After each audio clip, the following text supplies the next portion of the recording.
October 14th, Columbus Day and Canadian Thanksgiving. A lot of games on the slate, 3 matinee games. First game we're going to go with is Panthers-Bruins. It was a 4-3. I had to pause the video because this video was actually supposed to be in the form of shorts. However, that didn't work out clearly. So you're going to enjoy it as a YouTube video. So yeah, back to live. 3 Panthers win. An injury-ridden team and the Florida Panthers taking down a familiar foe in the Boston Bruins for the second time in the young season. Lundell and Reinhart each had two goals. Sorry, great games from both of them. Really inspiring effort by the Panthers with a lot of their big guns out. And Boston, you really want more from their stars. A lot of depth scoring has sort of kept them in games. So for Boston, looking to replenish that star scoring. This game could go down as one of the most exciting games of the entire season. Kings, Senators in Ottawa. It was an 8-7 Ottawa Senators victory. Just from the second the puck dropped in the second period, it was just goal, counter, goal, counter, goal, counter. I believe the Senators didn't take the lead until like 7-6 or something like that. It was a good effort. The Sens didn't have Allmark. Forsberg went down with an injury, so Sogard, who got recalled today from the AHL, came in.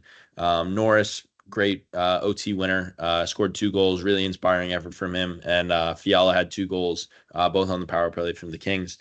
So just 2 standout performances there, as well as Alex Laferriere, who had 2 goals for the Kings. So exciting game and a good one for an afternoon day up in Ottawa. Utah Hockey Club finally gets its first loss of the season to the New Jersey Devils matinee game again, third and final one of the day. Seamus Casey, goal and an assist. He's looking great in his first few games in the NHL. Looks like he belongs. And then it was Hischier and then Stefan Nason who scored as well. The third line scoring between Cotter and Nason have really been great depth adds for the Devils, and it's sort of helped them win games. So inspiring effort from Jake Allen and the Devils, and a good win for them. Patrick Kane's return to MSG.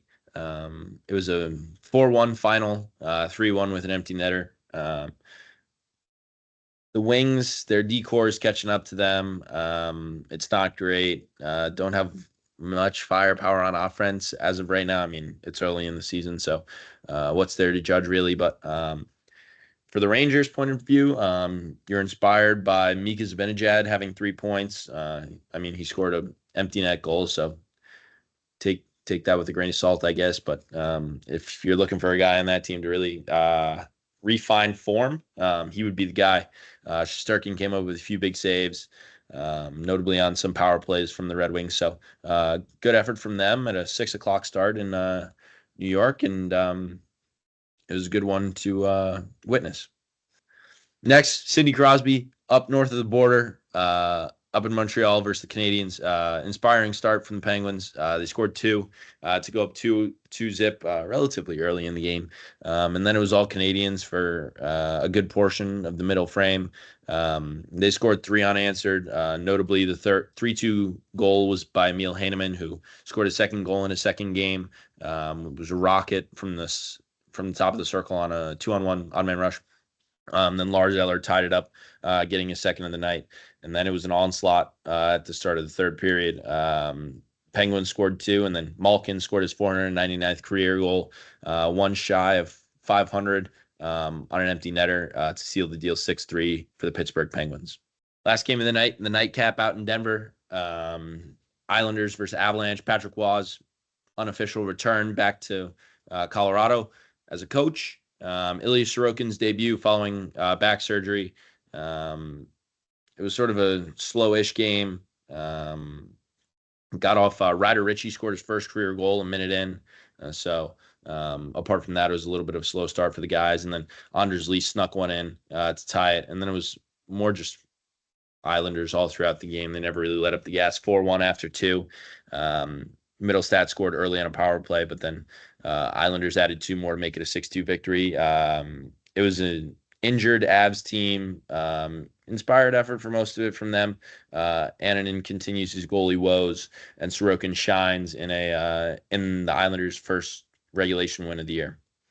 Just wanted to shout out rookie phenom that's already making a case for the Calder. He's sort of going under the radar. Seamus Casey, Michigan product.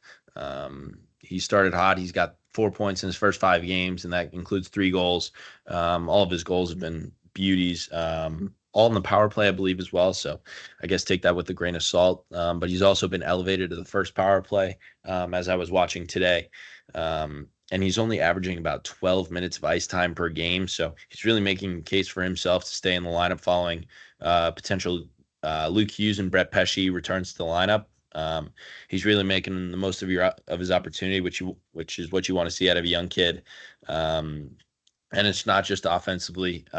Hockey stat card released that he had the highest game impact of the entire New Jersey Devils roster today in the matinee versus the Utah Hockey Club. So he's getting it done on both ends of the ice. It's an inspiring effort. Watched him today, liked his effort, liked his compete on both ends of the ice, and somebody to look out for sure if he continues to be in the lineup following 2 stars coming back for the Devils back end. A hot start for one team in Alberta in the Flames 3-0. Tough start for the other team in Alberta in the Edmonton Oilers 0-3. I'm not trying to overreact early, but a few disgruntling stats from some of the stars in Edmonton. 1 goal for Leon, 1 assist. I think 2 points from McDavid, but I'm not worried about the points. They're going to come for those caliber of players. But the minuses is what's really intriguing to me. Both -4 and -5 respectively. And while they're on the ice together, I believe they're a -3, which used to be automatic offense, but now it's turning into defensive collapses, and that's not on them. It's also the goaltending and the defense core that they're out there with, but definitely something to keep an eye on. And if they keep on struggling, then definitely take a look at those stats and see if they keep dropping into the higher negatives, I guess you could say. Thank you for watching.